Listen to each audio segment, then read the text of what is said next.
इसके अलावा मुंबई के निकट माता बगलामुखी मंदिर के निर्माण के लिए आपके सहयोग की अपेक्षा रखते हैं। अगर आप सहयोग करना चाहते हैं तो पेटीएम, बैंक ट्रांसफर या यूपीआई से दान कर सकते हैं और ये दान इनकम टैक्स में आयकर धारा एटीजी के अंतर्गत टैक्स में छूट का लाभ भी ले सकते हैं। इसके बारे में अधिक जानकारी नीचे डिस्क्रिप्शन में दी गई है। मुंबई के निकट वज्रेश्वरी में 2 दिन का गोपाल सुंदरी साधना शिविर का आयोजन होने जा रहा है। इस साधना में आप अपने जीवन में आकर्षण शक्ति, धन की शक्ति तथा माता लक्ष्मी की कृपा प्राप्त कर सकते हैं। हर प्रकार की सुख सुविधा, सुख समृद्धि भी प्राप्त कर सकते हैं। आप अपने व्यापार में, नौकरी में, काम में उन्नति के साथ शत्रुओं से अपना बचाव करने के साथ अपने पूरे परिवार को भी सुरक्षा दे सकते हैं। इसमें भाग लेने के 2 तरीके हैं। एक तो आप वहाँ आकर साधना में भाग ले सकते हैं, दूसरा आप ऑनलाइन भी सीख सकते हैं। अगर आप सीखना चाहते हैं तो नीचे डिस्क्रिप्शन में लिंक दिया है, वहाँ से आप फॉर्म भर सकते हैं। नमस्कार, दिव्य योग आसन की तरफ से आपका हार्दिक स्वागत है। आज हम पितृ दोष मुक्ति और पितृ ऋण की चर्चा करेंगे। कहने का अर्थ यह है कि माता पिता अपने बच्चों के लिए बहुत मेहनत करते हैं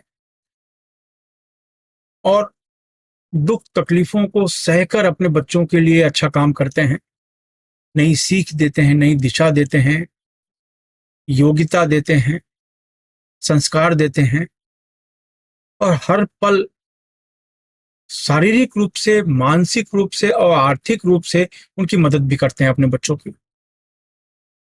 लेकिन वो बच्चे क्या करते हैं? धीरे धीरे बड़े होते हैं, उनका एक अपना परिवार हो जाता है। धीरे धीरे अपने माता पिता को, जिन्होंने उनको हर तरीके का संस्कार दिया, उनको भूलना शुरू हो जाते हैं। बड़े बुजुर्ग ये तमन्ना में होते हैं, ये आशा में होते हैं कि मेरा बच्चा बड़ा होकर मुझे मदद करेगा, मेरे बुढ़ापा की लाठी होगा, मेरे बुढ़ापे की लाठी बनेगा, मुझे मेरे अंतिम दिनों में मुझे मदद करेगा। लेकिन ऐसा बहुत कम हो पाता है इस कलयुग में। बच्चे तो भूल जाते हैं। फिर भी माता पिता अपने बच्चों के लिए बुरा नहीं सोचते, कभी नहीं सोचते। और इसी तरह एक दिन वो इस जीवन को छोड़ देते हैं। बच्चे को तो और शांति मिल जाती है कि चलो मुसीबत खत्म हो गई। तो क्या आपके ऐसा सोचने से आपकी सचमुच मुसीबतें कम हो जाती हैं? नहीं।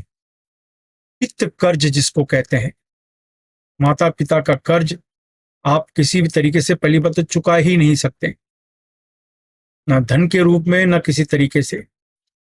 लेकिन उनके लिए अच्छी चीजें सोचकर उनकी आत्मा तृप्त हो, इसके लिए कुछ उपाय कर सकते हैं।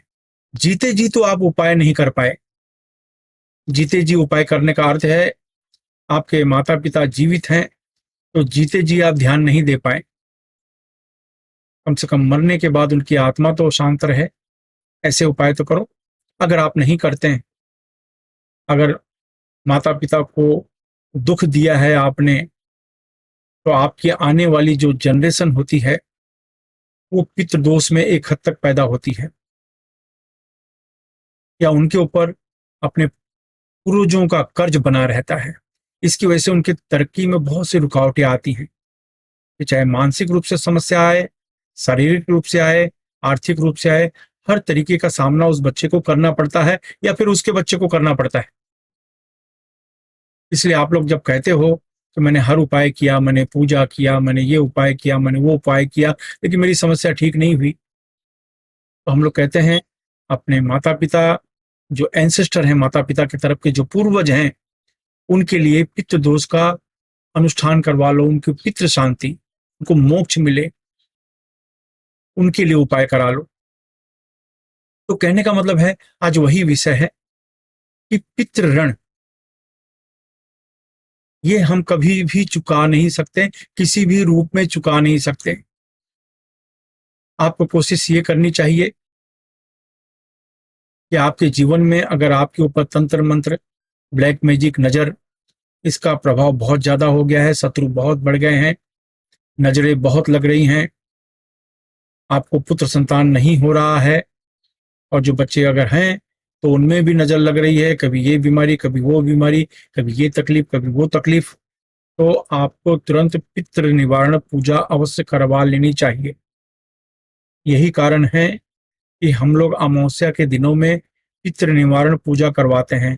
जिनके राशि में, जिनकी कुंडली में अश्लेषा, मघा, रेवती, ज्येष्ठा और मूल नक्षत्र है, जिनकी राशि में अश्लेषा, मघा, रेवती, ज्येष्ठा और मूल नक्षत्र है, ऐसे लोगों को पितृ दोष निवारण पूजा अवश्य करवा लेनी चाहिए। क्योंकि अगर आप भूल जाते हैं या आप नहीं करते हैं, तब तक बहुत बड़ी अड़चनें आती हैं। ऐसे लोगों का देवी देवताओं की पूजा करना वर्जित माना जाता है। तब तक वर्जित होता है, तब तक वर्जित होता है जब तक कि आप अपने पितरों के लिए कोई अनुष्ठान नहीं करवा लेते, तब तक ये वर्जित माना जाता है। इसके अलावा बिना पितृदोष का उपाय किए आप कोई पूजा करते हैं या पूजा करवाते हैं, उसमें भी आपको सफलता नहीं मिलती। यहाँ तक कि कोई प्लानिंग भी करते हैं अपने भविष्य के लिए, अपने बिजनेस के लिए, कि अगले महीने से मुझे ये बिजनेस शुरू करना है, अगले महीने से मुझे ये प्लान करना है, वो सब फेल हो जाता है। जब तक पितृ का उपाय नहीं करेंगे तब तक आपको लाभ नहीं मिलता। ये बहुत मेन चीज है। यही कारण है कि अमावस्या के दिनों में हम लोग ये पूजा करवाते हैं। नीचे डिस्क्रिप्शन में लिंक दिया है, वहां से आप फॉर्म भर सकते हैं। करना क्या चाहिए? आपको पितृदोष है, आपको मघा नक्षत्र, रेवती नक्षत्र, मूल नक्षत्र, ज्येष्ठा नक्षत्र, अश्विनी नक्षत्र, ये नक्षत्र हैं, तो आपको करना क्या चाहिए? सबसे पहले पानी ज्यादा पीना चाहिए, सबसे पहला काम। क्योंकि इनको वंश दोष का एक प्रकार का श्राप लगता है। ऐसे लोगों का जो वंश है जल्दी नहीं बढ़ता, तो ऐसे लोगों में अड़चन ये आती है, शादी जल्दी नहीं होती। अगर शादी जल्दी हो जाए तो बच्चे नहीं होते, और बच्चे भी हो जाते हैं तो ज्यादा करके कन्या संतान होती, पुत्र संतान नहीं होता। पुत्र संतान अगर हो भी गया तो कोई ना कोई प्रॉब्लम रहता है। तो ये हर तरीके से उनको विघ्न का सामना करना पड़ता है। कोई उनकी प्लानिंग सक्सेस नहीं होती, बिजनेस सही ढंग से सक्सेस नहीं होते हैं, दुश्मनों की संख्या बढ़ जाती है, नजर तेजी से लग जाती है, तंत्र मंत्र का प्रभाव तेजी से हो जाता है, मस्तिष्क भ्रम हो जाता है, उसे समझ में नहीं आता मैं करूं तो क्या। तो उसका जो स्वभाव होता है वो गुस्सा करने वाला हो जाता है, शॉर्ट टेम्पर हो जाता है, उसे बात बात पर गुस्सा आता है। कहने का मतलब ये होता है कि ये लोग, अगर ऐसी अवस्था में आप हैं तो आपको पितृ का अनुष्ठान करवा लेना चाहिए। इसके लिए हम करें क्या? नॉर्मली हम करें क्या? जब तक हम नहीं करवाते तब तक हम करें क्या? मैंने कहा कि पानी ज्यादा पीना चाहिए, परफ्यूम कम लगाना चाहिए या नहीं लगाना चाहिए। परफ्यूम आप अगर लगाते हैं तो आपको ऐसा लगेगा जैसे कि नजर ज्यादा लग गई, आपको ऐसा महसूस होगा। मुंह से गालियां नहीं निकलनी चाहिए। अगर मुंह से गालियां निकलती हैं तो आपको डबल टिबल नुकसान होगा। सामने वाले को जो होगा सो होगा, लेकिन आपको डबल टिबल नुकसान होगा। किसी को, माँ बहन के ऊपर जैसे ही आपने गाली दी और उसके माता पिता एक्सपायर हो चुके हैं तो गाली पूर्वजों को लगेगी। गाली जैसे ही पूर्वजों को लगेगी आपका नुकसान होना शुरू हो जाएगा। तो गाली देने से बचना चाहिए। तो मैंने कहा कि परफ्यूम कम लगाओ, पानी ज्यादा पियो, मुंह से गालियां नहीं निकलनी चाहिए, ये आपको प्रिकॉशन करना होगा। इसके बाद किसी के ऊपर ज्यादा भरोसा मत करो। इसके बाद किसी भी व्यक्ति के ऊपर आप ज्यादा भरोसा मत करो, ये आपको ध्यान देना होगा। और उसके बाद पितृ का अनुष्ठान आप जितनी जल्दी हो सके अमावस्या के दिनों में आप करवा लो। फिर भी आपको और क्या करना चाहिए? और क्या करना चाहिए, इसकी खास बात है कि अमावस्या के दिनों में, जिससे एग्जाम्पल आज अमावस्या है, सुबह उठें, नहा धो के फ्रेश हो जाएं। नहा धो के फ्रेश होने के बाद आगे चक्र पर ध्यान दें, ये मुद्रा लगा लें। आगे चक्र पर ध्यान देते हुए आपको 10 बार प्राणायाम करना है, यानी ऐसे जितनी देर तो हो सके रोक रखें, फिर धीरे से छोड़ें। इस तरीके से 10 बार आपको सामान्य प्राणायाम करें।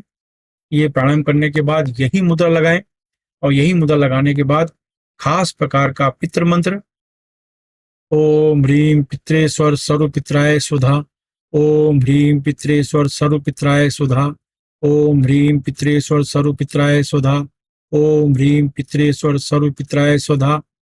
मैं एक बार मंत्र को फिर से रिपीट कर रहा हूँ। ओम ह्रीम पितरेश्वर सर्व पितराय स्वधा। ओम ह्रीम पितरेश्वर सर्व पितराय स्वधा। इस मंत्र का 500 जाप करें ना, धीमी आवाज में जाप करें। याद रखें, आपकी आवाज आपके कमरे से बाहर जाने न पाए। यही मुद्रा लगा के ये आपको 10 मिनट का मंत्र का जाप करना है। यही मुद्रा लगा के 10 मिनट मंत्र का जाप करना है बस। यानी ज्यादा ज्यादा ये 12 से 15 मिनट का अभ्यास हो जाता है। इसके बाद किसी को फल या भोजन दान कर दो।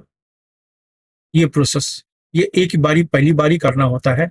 इसके बाद हर अमावस्या के दिन खाली ये मंत्र का आप एक माला यानी 108 बार मंत्र का जाप करें बस, हर अमावस्या को। अगर आप एक माला भी नहीं जाप कर सकते तो 11 बार मंत्र का जाप कर लें।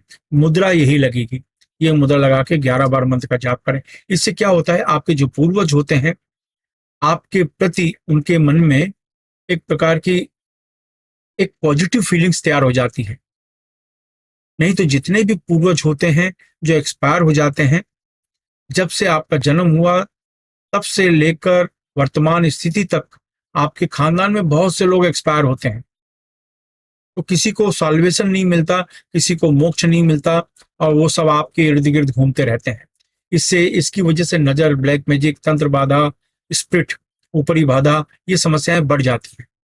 लेकिन जब आप ऐसा करते हैं तो आपके पितृ कहते हैं उनको शांति मिलनी शुरू हो जाती है, उनको सॉल्वेशन मिलना शुरू हो जाता है, और वो आपसे पीछा छुड़ा लेते हैं और उनको मुक्ति मिलती है। ये प्रयोग है, तो ये आपको करते रहना चाहिए हर अमावस्या को। याद रखें, कभी भी सुबह उठें तो पहले अपने पितरों का नाम लें और फिर कोई भी काम की शुरुआत करें या देवी देवता की पूजा करें। पहले अगर आप देवी देवता की पूजा कर रहे हैं तो कोई फायदा होने वाला नहीं है। पहले पितरों का नाम लें और फिर देवी देवता की पूजा करें। तो इस तरीके से आप देखेंगे आपको पहले की तुलना में ज्यादा फायदा मिल रहा है। हाँ, आपको समय मिले, जितनी जल्दी हो सके अमावस्या में पितृपक्ष की पूजा आप करवा लो।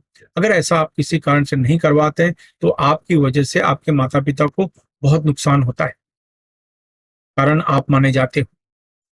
तो कहने का मतलब है, ये प्रोसेस करने से नजर, तंत्रबाधा, ब्लैक मैजिक, इनसे धीरे धीरे रिलीफ मिलना शुरू हो जाएगा।